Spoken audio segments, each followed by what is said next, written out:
Minister already opened the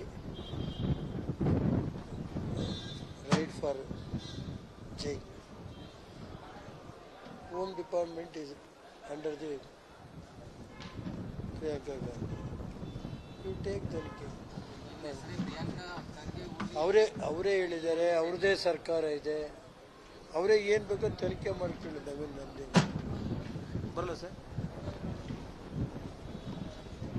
minister already open the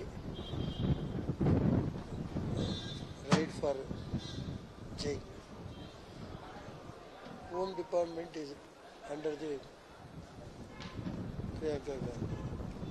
You take ತನಿಖೆ. ಅವರೇ ಹೇಳಿದ್ದಾರೆ, ಅವ್ರದೇ ಸರ್ಕಾರ ಇದೆ, ಅವರೇ ಏನು ಬೇಕೋ ತನಿಖೆ ಮಾಡ್ಕೊಳ್ಳಿ. ನವೀನ್ ನಂದಿನಿ ಬರಲ್ಲ ಸರ್.